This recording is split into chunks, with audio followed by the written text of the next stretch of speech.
Welcome back. It's the first Wednesday of the month, which means it is a foundation, sleepwear, lingerie type pattern. And today we're going to make a project for my mom.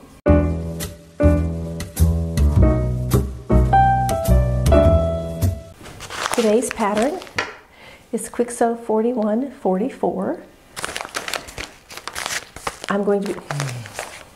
Today's pattern is Kwik Sew 4144. We're going to do the pajama set. I'm going to do a few little alterations to it. Look at this fabric that I found. I'll link it below. This is off of Etsy. It comes in two colors, and yes, I bought both colors, but I'm making my mom the red. Isn't that beautiful? It has cranes all over it and cherry blossoms. I did pre-treat this. It's 100% polyester charmeuse. It will not shrink. It will not fade. However, it did have just like manufacturing chemicals in it, so I went ahead and washed it so that when I give this to my mom, she can go ahead and wear it without having to wash it again. So you can see the little serging on the edge. That's where I've serged the edge so I can machine wash and dry. And look at how beautifully it washed and dried. Just threw it in with towels, and there we go. I've traced off the pattern because this pattern comes from extra small through extra large, and I wanted to preserve the sizes. So for my mom, she's built like I am, but she's smaller, so she's a curvy girl too. She has a slightly stooped forward posture, and because of that, she usually needs a little more length in the front than the back. Now for the shirt, I'm not so worried about that, but in the pants, what often happens is she gets like the pant will pull down in the back, or the front can kind of wrinkle up. So I actually altered the front of the pant just a tiny bit, and I took it down from the large to the medium, just in the center front. That lowered it about an inch, just to take away a little bit of that length. We naturally, just because how we're built, are so much fuller in the back than the front, we don't need as much length in the front to begin with. And with that posture on top of it, it helps. Also, if you have somebody you're sewing for that's in a wheelchair, similar thing, they need more in the back than the front because they're sitting all the time. And if you have a long front crotch, that actually makes the waistline often come up really high on them, which is not always comfortable or practical. So that alteration was made. The other thing I did is I shortened the pant. This is a full-length pant, and I just made it a crop pant, and all I did was take it to the length that I wanted and then folded it up and traced the edge of the fabric or the pattern, folded it back down so I got the right shape for a hem, and that's it. Those are really the only alterations. Because this is a loose-fitted garment, soft and drapey, it could easily be sewn in a knit. I'm doing it in a charmeuse, so it's going to be pretty straightforward sewing. This actually, I would say, would be a good beginner or an easy sewing project. It does have elastic, it does have a bias neck binding, but not really in the scope of sewing things, not very hard. This can be sewn on your serger or on your sewing machine. You have both options available to you. So let's get cutting. Because I'm sewing with a directional fabric, I need to be very aware of my pattern placement. It would be very easy to lay out pattern pieces and want to flip them so that I can save fabric or get more on here. But in doing that, I could end up with my bird's upside down. So I need to pay attention to that, and also make sure I keep my grain line straight. Here you can see my hemline. All I did was mark where I wanted the hem. I folded my paper back to get the angle right so it doesn't make the bottom of the hem pucker. And then I folded it back down and marked the length that I wanted my hem. So very easy to do the hem alteration. The front is actually fuller than the back, and that is because the front has a lot of gathers across the bust line, and the back is just straight. The front's yoked, the back is not. So I'm looking at this as I'm laying it out, and one of the things is, because it's sort of a large, you can see how far apart the birds are. If I lift this up, there's a bird here, a bird here, a bird here, a bird way down here. If I'm looking at this pant leg, there's a bird here and a bird here, and that's it for this whole, a little bit of one on this leg. So this whole pant leg is hardly any birds. And I'm wondering, I'm gonna just look to the other side. It's kind of the same way on the other side. So I need to think about that. If I care that I don't have a whole bird really on the whole pant leg, or if I want to rethink how I'm laying this out so that I have better use of my decorative fabric. I may play a little more. I have enough fabric that I can play quite a bit to get better placement. I'm pinning with sharp pins, and I'm trying to pin in the seam allowance because this is a satin. A satin can sometimes leave pinholes where you've pinned, and so you don't want to pin like right in the center if you can help it. It's a good use of weights. Also, I found, I didn't know what I'd do with these giant weights, but they're perfect for a project like this where the fabric runs off the edge and is too heavy and tends to want to pull it off. These big weights just hold the fabric and patterns on the table better when I have so much to work with.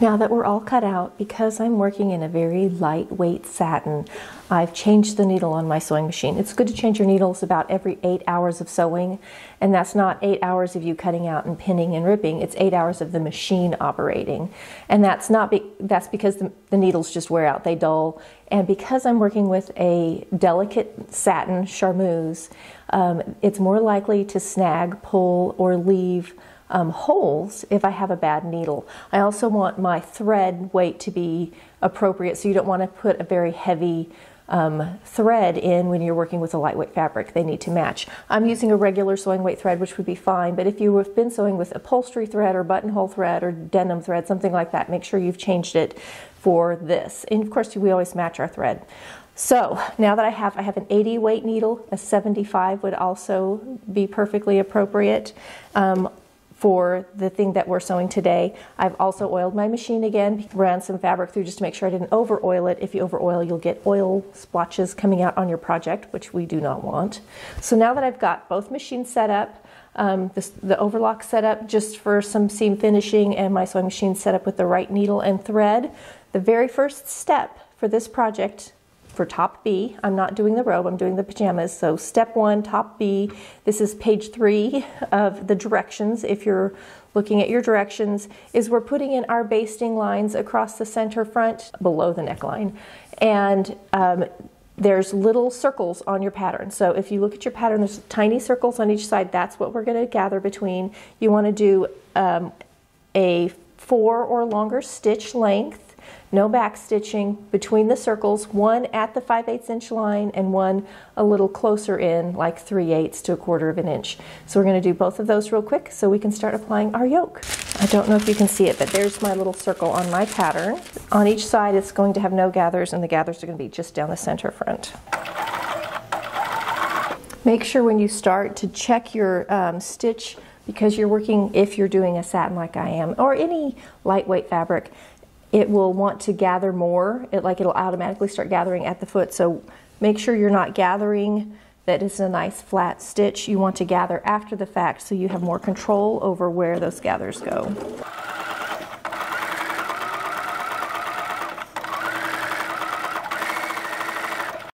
This is my first basting line for the neckline, and you can kind of see the weightiness because of the lightweight fabric. It just wants to start gathering, and this is with me giving it a little extra tension at the needle or at the machine to keep it from gathering. So that's the thing we're watching for. It can really start to gather. And when it does, it's harder to move those gathers back and forth. So we want to keep our stitch as long as possible and as flat as possible.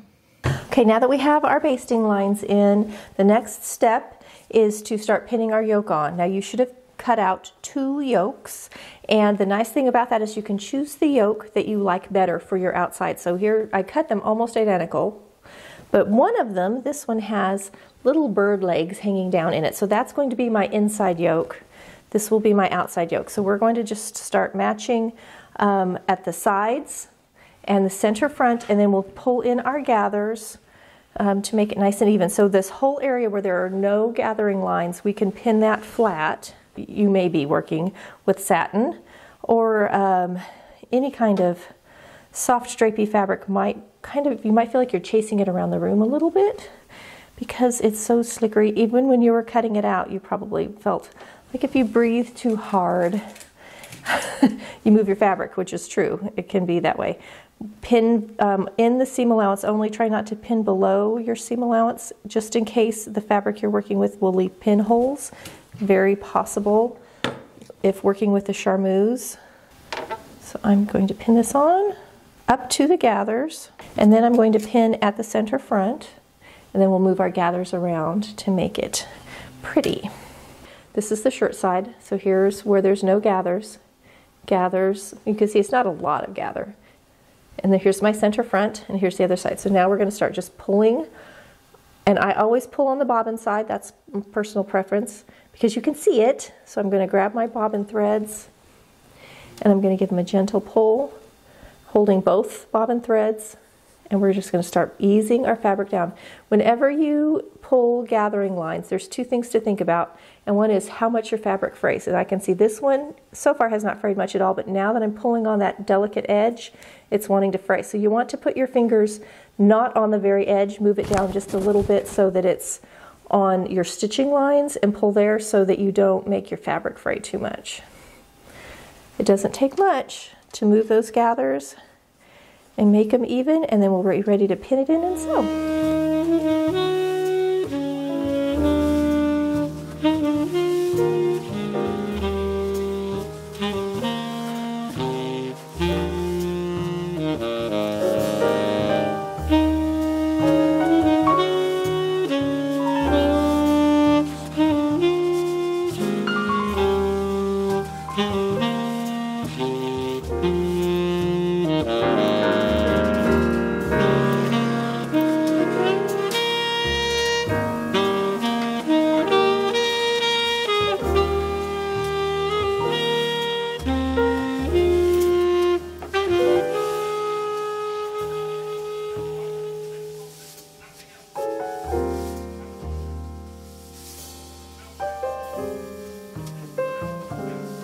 Now that it's all pinned on, we're just going to sew on the first layer. We'll come back and add the second one afterwards. It's a little easier than trying to sandwich it between the two.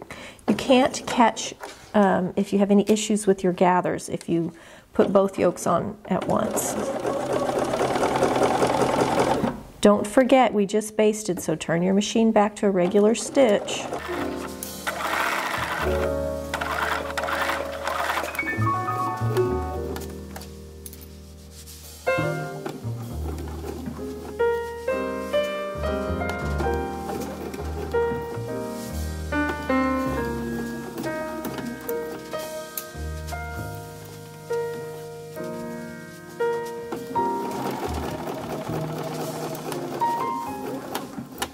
You can see I'm stitching right over that basting line, and that helps me control the gathers and where the needle falls and keeps me from getting little foldovers. You don't want to sew get down a gather where you have a little pleat like that. You want it to be a gather.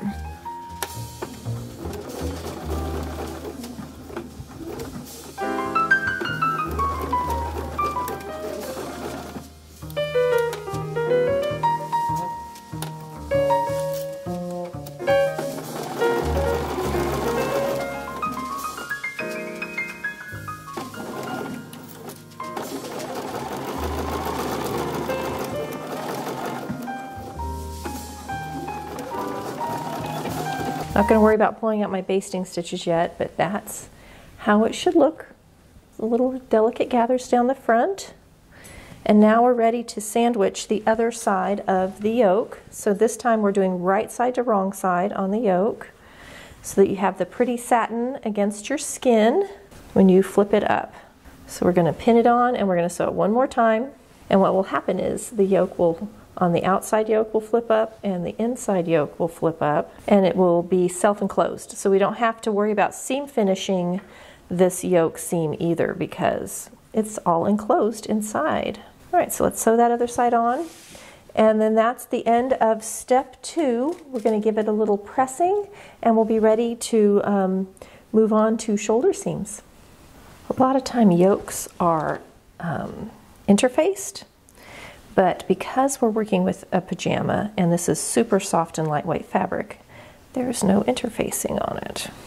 Once you have the yoke sewn together and it's lined, go ahead and do the stay stitching around it. You just want to hold those two layers together, especially if you have a satiny fabric like this, because they just slide around a lot.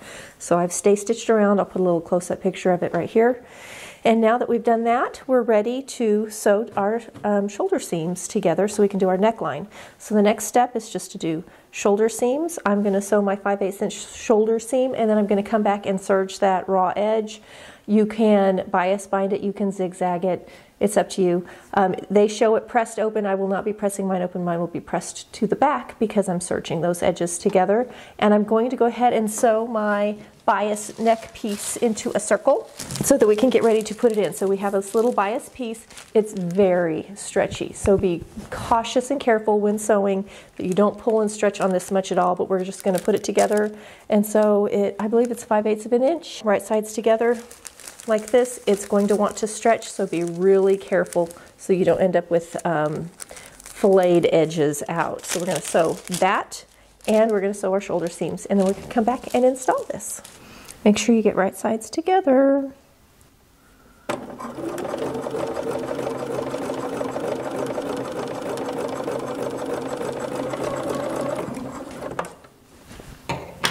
Okay, so here's my little neckline piece. I'm going to go ahead and press open the seam allowance to make it nice and flat in preparation for putting it in. Once we've done that, I'll also press it again in half so that it's all pretty on the right side. So we're going to press this piece. Don't stretch it as much as possible. We want to keep it as tight because we don't want this to be a neckline that folds out or hangs out. We want it to tuck up against the neck. So we're going to do that, and we're going to do our shoulder seams.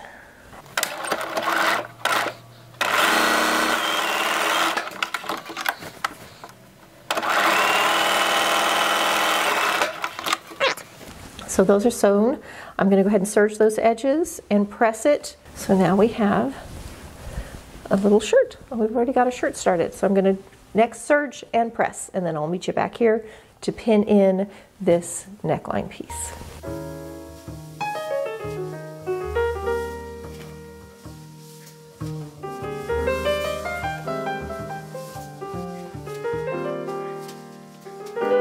Now that we have our everything pressed and we have our little binding made, I've marked it in half. So here's the back, what I'm going to make it the center back. So there's the seam, and then I've marked across from it. So this will be my center front, and I've got the center front of my shirt marked. So we're going to sort of quarter this. We will quarter it actually. I'm going to just lie those pins on top of each other, and then I'm going to find the back. We're doing right sides together because what's going to happen is this is going to flip around and finish off that edge. Be very pretty. So now we're going to do the same thing to the center back. I always start center front and center back. If you're putting in a tag in yours, the tag can hang off of the seam in the back, or it could go at the shoulder seam. So I've marked my center back. You can see there's a little clip right there. I'm going to put this seam right on it and pin it. This binding should be almost exactly the same size and hopefully just a tiny bit smaller because it is bias. Once we sew it on, we can turn it up and press it, and it'll shape in nicely. One nice thing about bias. So we're just going to pin this in carefully all the way around. Sew it at 5/8 of an inch. We're just sewing on our little neckline binding now, 5/8 of an inch around the circle.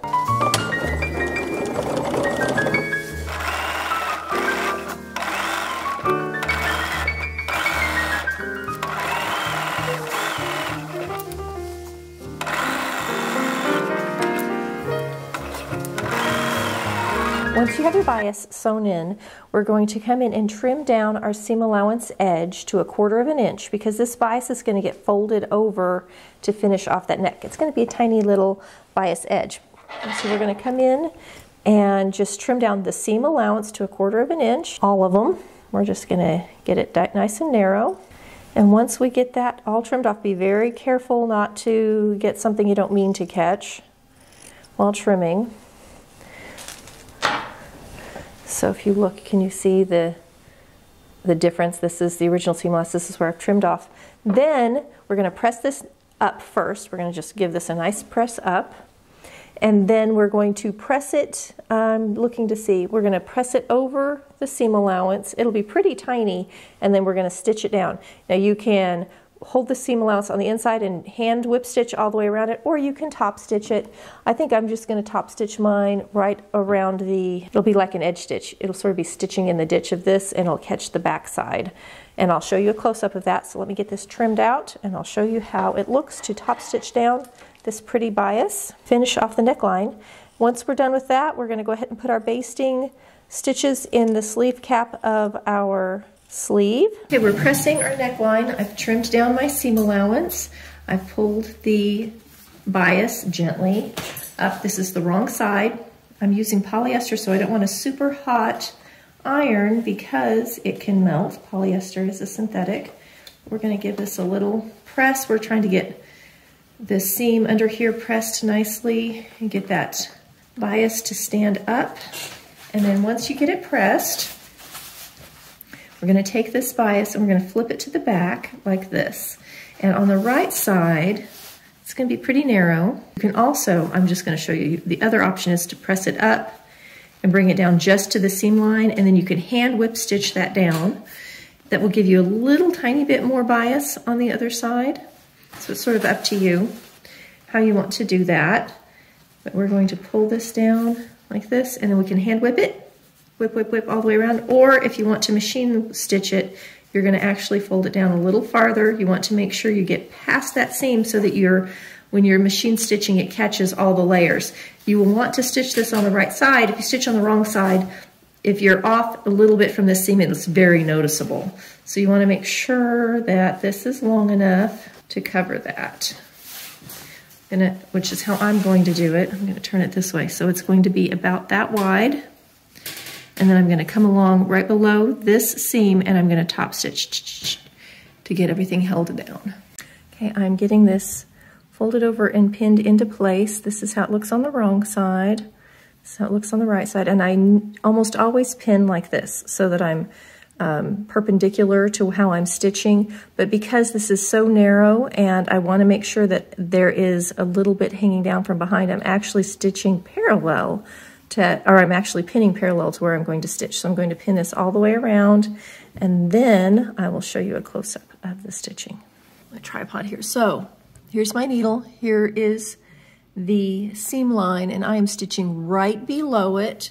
You can see my pins are kind of parallel to where I'm stitching. I'm starting at the shoulder in the back. So my start and stop point will not be in the front.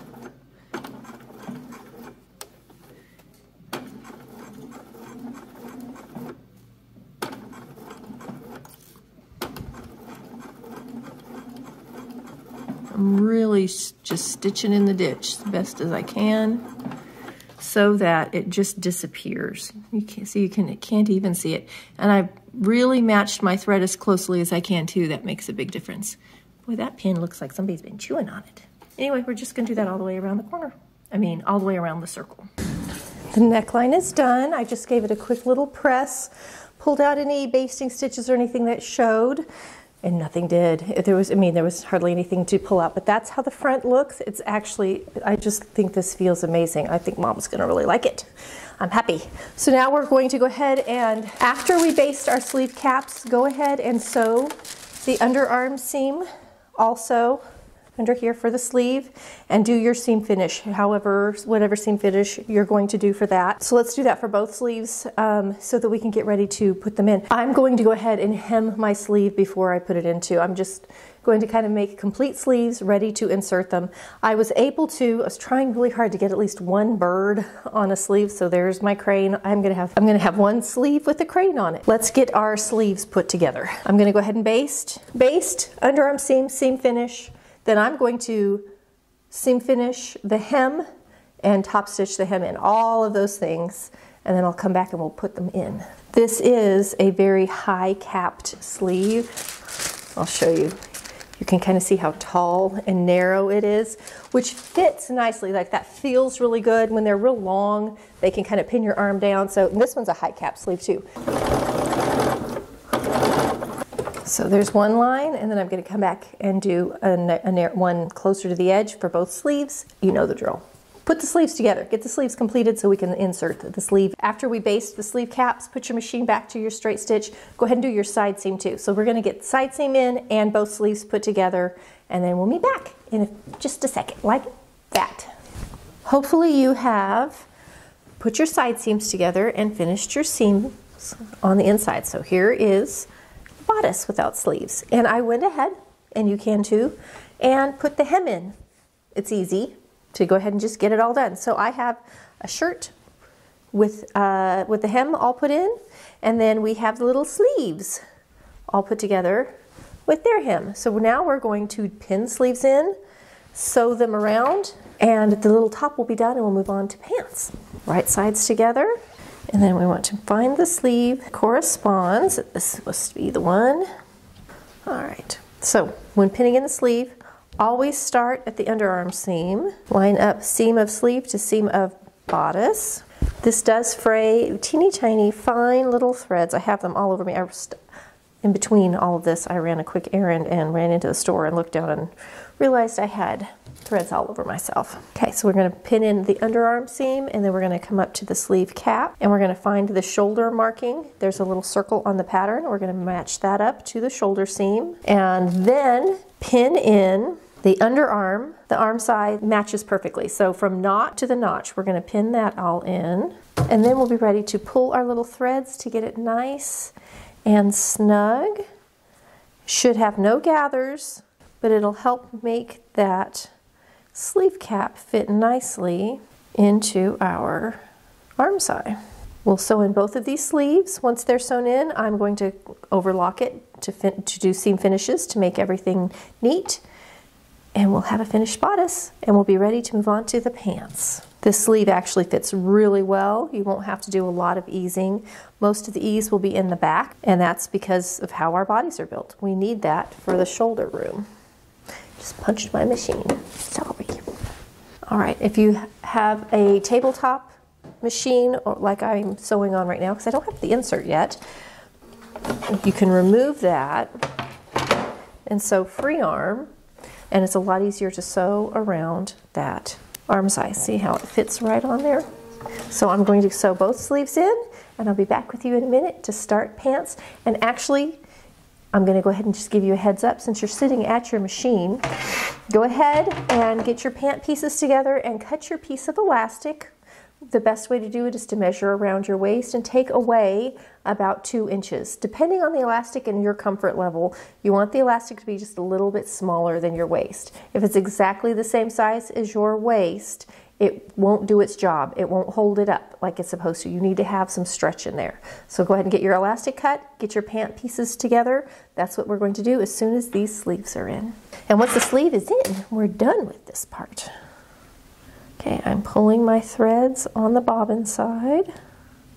Boop. Make sure you're only pulling threads from one side. You don't want to pull all the threads because it locks it up when you do that. And you should have a little bit of lettucing or fluttering at the outer edge, because the outer edge of the sleeve is a lot larger than the outer edge of the arm side. So when you look at it, can you see how this lettuces out? It meets perfectly at the stitching line, but not at the cut edge. All right, the sleeve is ready to go in. When sewing in sleeves, sometimes it's best to put the sleeve down towards the feed dogs and let the feed dogs help do some of the sleeve easing. I also like to start in the underarm.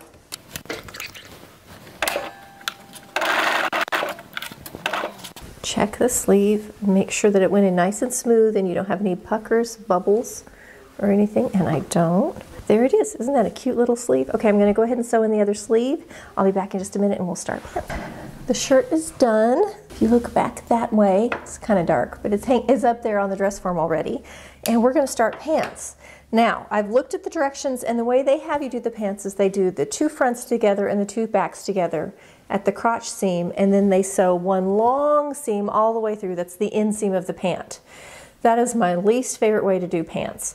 Now it gives you a smooth line across the crotch, but the way it's put together, it never lays as nice, it never folds as nice as if you do a right leg and a left leg. So I'm going to deviate from how they're done because this is my mom's and I want it to be comfortable and I want it to be sewn in the way that I think is the best way. So we're going to take our last two things, which is our pant pieces, and we're going to sew a right leg and a left leg. So we're going to take one back leg and one front leg, and we're going to match them up right sides together, and we're going to sew the inseam and the outseam, and then we're going to come back and do the crotch afterwards.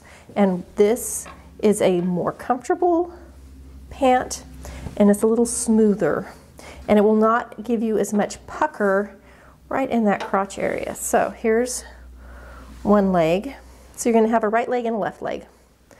And the way I'm going to put these together, so I'm going to just sew it at the sewing machine, serge the seam allowance. So I'm going to do that for both legs, and then I'll come back and show you how. And I'm actually, once I get the leg put together, I'm going to go ahead and hem it too. So we're going to do all of those things. You can get your hem in each leg, build a right leg and a left. I'm going to put a few pins in it because these are long seams. If you do it the way they're doing it, you really have a long seam as far as the inseam goes. And it's very easy to end up getting your pants kind of pulled to one direction because you've sewn it in one long seam like that. I also tend to put the bottom, the back pant on the bottom because there's often a little ease in the crotch wing in the back, and if it's on the bottom, it'll help ease in a little bit of that excess ease.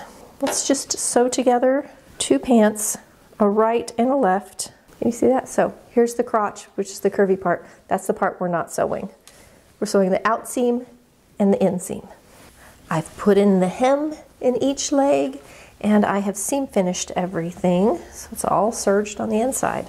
So I'm going to take one, leave it right side out, and the other one I'm going to turn around so I have wrong side out, and I'm going to slide the right side out leg into the wrong side out leg, matching them up at the crotch seam at the inseam here. So here we go. I've got one inside the other. They'll line right up with each other. You see that? We're going to just pin them to each other and sew this seam, this U-shaped seam, the whole crotch. We're going to sew that up 5/8 of an inch and seam finish it, and the pants are put together. All that's left after that is the waistband.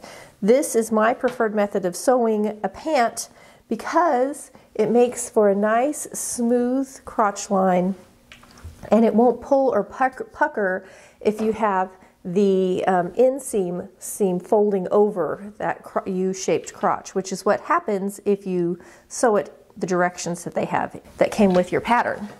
So we're just going to pin this together and sew it real quick, and then we're ready for waistband. So once this is sewn, I'm going to go ahead and serge around the upper edge or the waistline edge of these pants to finish it off for making the casing. This has an elastic casing that we're going to sew, and I want mine serged. I'm just going to serge that edge. You could, I think the directions show, yeah, they show folding it under and finishing it folded under, but I'm not going to do it that way. It's a little flatter serged, and it's also faster and easier serged. When you have soft fabric like this, you can really tell if you have a bad, because on a satin, which is what a charmeuse is, it's a type of satin, it can pull. You can get little pulls, and it will make you sad to see a snag on that beautiful satin fabric. Okay, this is ready to go.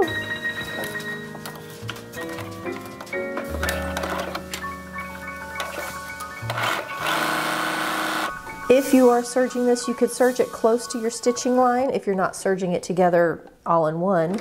And that just makes that crotch seam not stick up inside the pants as far. So I'm going to trim away a little bit. So I'm going to go ahead and sew a tag on. Make sure it's soft. I don't want it to be annoying.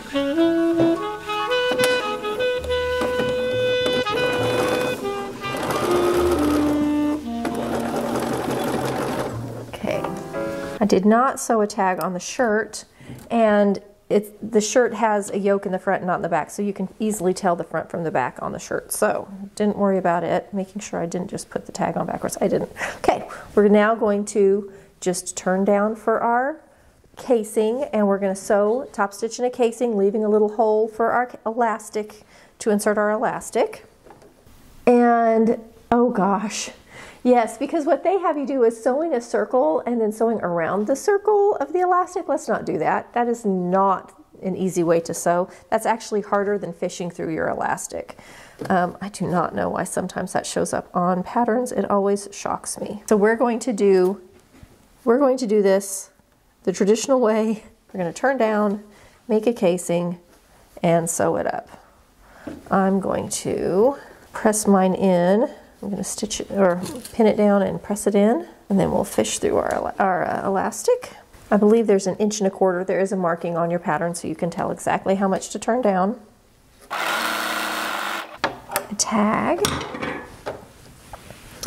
So now I'm going to go ahead and just press this really quickly just to make sure it's nice and flat, and then we'll be ready to put our elastic in. You can see there's the tag in the back. This is so nice and lightweight. Now once we get the elastic in, we're going to come back and do a little stitching on the seams that keeps the elastic from rolling. It'll keep it from flipping on the inside. I'll show you that in just a minute, but we're just going to fish this around and come out the other end and sew it together. Looking to see, I can see my husband out there working on my garden. More on that soon. Okay, we're going to pin down this tail that is the other end to the seam allowance, so I don't accidentally pull it inside. I have a snag on my nail. I can feel it on the satin. I don't want to snag my satin.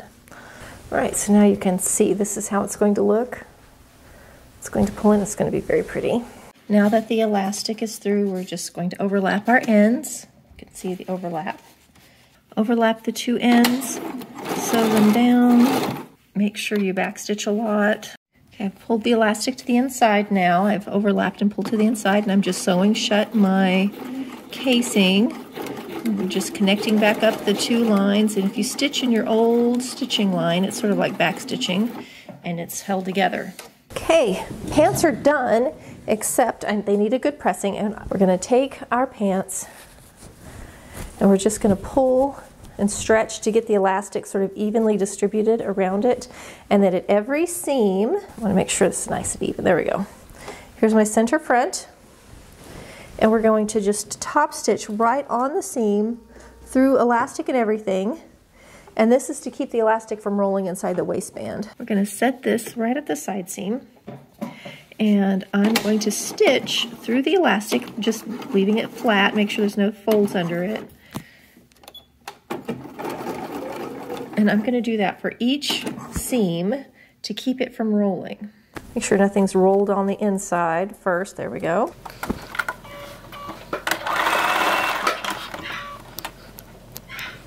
All right. All right, our pants are done. I'm going to press them and head over to the dress form and show you how everything looks. All right, here is the pretty little finished pajama set. I don't have a dress form that's the right size, so this is a little bit larger garment than the body that it's on, so it hangs a little funny because it's meant for a body that fills it out a little bit more. But I love the pattern. This is a pretty easy pattern for a more experienced sewist. This is easily a one-day project to get both pieces done. There's not a lot to it. There's just a little waist elastic and the bias. Those are the things that I would say are the most complicated in the whole project. Love this fabric. Isn't that pretty? And the little pants. These pants go together really fast. I think I'm going to go, I have enough fabric to make a shorts also, so I might make another pant bottom, a shorts, as well as the crop pant. I just think it'll get used a lot. The back, here's the back. The back is very plain and simple. You can see there's lots of room and fullness, so easy to pull on. See you next week for another fun video.